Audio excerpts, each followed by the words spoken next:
गोवर्धन पूजा की कथा।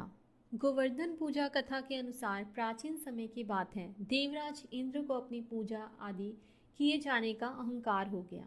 उस समय द्वापर में धरती पर लीला कर रहे भगवान विष्णु के अवतार भगवान श्री कृष्ण ने इंद्रदेव को रास्ता दिखाने की सोची।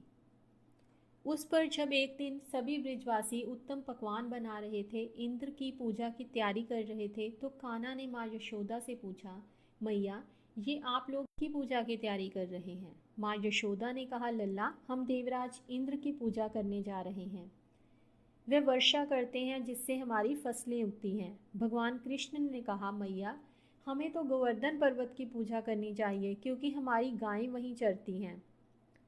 इंद्र का दर्शन भी नहीं होता और वह तो पूजा ना करने पर क्रोधित होते हैं। ऐसे अहंकारी की पूजा नहीं करनी चाहिए। कृष्ण की इस सलाह पर सभी ब्रिजवासी इंद्र की पूजा की बजाय गोवर्धन पर्वत की पूजा करने लगे।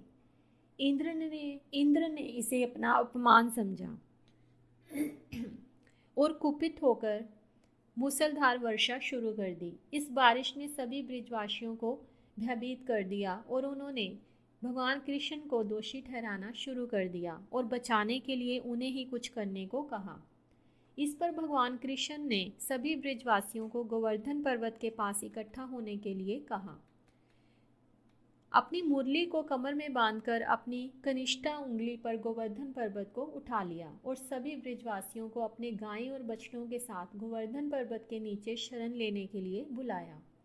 इस पर इंद्र का क्रोध और बढ़ गया और उन्होंने बारिश की तीव्रता को और भी बढ़ा दिया। इस स्थिति को नियंत्रण करने के लिए भगवान कृष्ण ने सुदर्शन चक्र को आदेश दिया कि वह पर्वत के ऊपर रहकर वर्षा की गति को नियंत्रित करें। उन्होंने शेषनाग से भी कहा कि वह मेड़ बनाकर पानी को पर्वत की ओर आने से रोके। इस प्रकार भगवान कृष्ण ने अपने भक्तों की रक्षा की। इंद्र ने ये सब देखकर महसूस किया कि कृष्ण कोई साधारण व्यक्ति नहीं है। वे ब्रह्मा जी के पास पहुंचे और अपनी समस्या बताई। ब्रह्मा जी ने इंद्र को समझाया कि भगवान कृष्ण सव्य भगवान विष्णु के अवतार हैं और उन्हें पहचानने में उनको गलती हुई है। इस पर इंद्र का घमंड टूट गया और उन्होंने भगवान कृष्ण से क्षमा याचना की और उनकी पूजा करने का निर्णय किया। इसके बाद से ब्रज समेत पूरे संसार में इस दिन गोवर्धन पूजा होने लगी और कान्हा को भोग लगाया जाने लगा।